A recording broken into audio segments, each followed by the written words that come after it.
Olá! Hoje a gente vai falar de uma coisa que molda o nosso dia a dia, muitas vezes sem a gente nem notar: a economia da atenção. Vamos entender juntos como o nosso foco, que é uma das coisas mais preciosas que a gente tem, virou uma mercadoria e das mais valiosas. Sabe aquela sensação de pegar o celular para ver uma coisinha e quando se dá conta, uma hora inteira simplesmente sumiu? Pois é.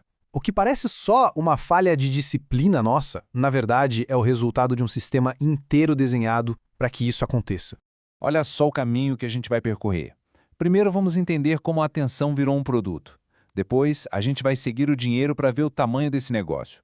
Aí vamos analisar qual é o preço escondido que se paga por tudo isso. Vamos ver também que existe uma proposta para redesenhar esse sistema. E no fim, a gente encerra com uma pergunta bem importante. Então vamos lá. Essa briga constante pela nossa atenção, essa sensação de distração, tudo isso tem nome e tem história. Vamos começar a desvendar esse conceito central. Quem deu nome a isso foi um economista, o Herbert Simon, lá nos anos 70. A sacada dele foi perceber que, num mundo com informação demais, o que fica escasso é a nossa atenção. A informação é quase infinita, mas a nossa capacidade de prestar atenção, essa tem limite. E essa ideia evoluiu muito. O que era uma teoria econômica virou uma realidade tecnológica. A coisa mudou de figura nos anos 2010, com o surgimento do Big Data, essa capacidade de coletar e analisar um volume absurdo de dados. Aí, o que era teórico virou um modelo de negócio super lucrativo, que hoje a gente conhece como capitalismo de vigilância. E isso nos leva direto para a segunda parte. Como é que esse sistema funciona na prática e como ele gera tanto, mais tanto dinheiro? Vamos seguir essa trilha. Os números são de cair o queixo. Só nos Estados Unidos, a estimativa é que esse mercado movimenta 1,4 trilhão de dólares. No mundo todo, a gente está falando de uma economia de trilhões, toda construída em cima da nossa atenção. O modelo funciona num ciclo. Primeiro, as plataformas usam algoritmos super inteligentes para capturar o foco, para manter as pessoas presas o máximo de tempo possível. Enquanto isso, elas coletam cada interação, cada clique. E por fim, esses dados, que no fundo representam a atenção de alguém, são monetizados, ou seja, vendidos para quem quiser influenciar nosso comportamento. E isso está em todo lugar, né? Não é só no mundo digital, não. A gente vê nos feeds de rolagem infinita, nos anúncios que ficam perseguindo a gente pela internet, mas também no jeito que os produtos são organizados no supermercado. O objetivo é sempre o mesmo: capturar o máximo de atenção, muitas vezes usando o conteúdo que gera polêmica, que causa indignação, simplesmente porque isso gera mais engajamento. As fontes que a gente analisou usam um nome bem específico para esse modelo: capitalismo de vigilância. E tem duas palavras-chave aqui: opacos e não regulamentados. Isso quer dizer que a maior parte desse processo todo acontece sem que a gente saiba direito o que está acontecendo e sem consentir de verdade. Tanta plataforma de graça, né? Mas qual é o custo real disso tudo? Agora, na terceira parte, a gente vai ver o preço que não está na etiqueta, mas que a gente paga. Um dos impactos mais visíveis é na nossa saúde cognitiva. Esse gráfico aqui, por exemplo, mostra que o número de crianças com diagnóstico de TDAH nos Estados Unidos se multiplicou por 7 entre os anos 70 e 2010.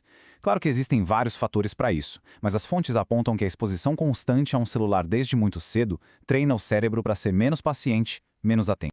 E o custo ético é gigantesco. Com essa montanha de dados que coletam, as empresas criam uma espécie de gêmeo digital, um modelo que prevê quem a gente é. E esse modelo é usado para prever e vender o nosso comportamento futuro. Ele tenta adivinhar o que a gente vai comprar, em quem vai votar, qual vídeo vai prender a gente na tela. Basicamente, transforma a nossa autonomia num produto. Então, o resumo da ópera é que os danos se espalham em 3 áreas. Na parte social, o modelo acaba favorecendo o conteúdo que divide as pessoas. Na parte ética, ele funciona sem um consentimento real, minando nossa autonomia. E na política, ele abre a porta para manipulação em massa, o que pode levar à instabilidade e ao enfraquecimento da democracia. Tá, mas e aí?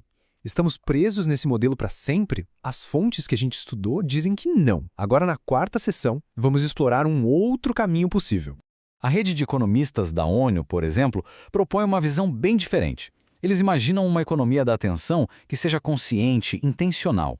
Um sistema que não seja projetado para extrair valor das pessoas, mas sim para beneficiar a sociedade inteira, diminuindo as desigualdades.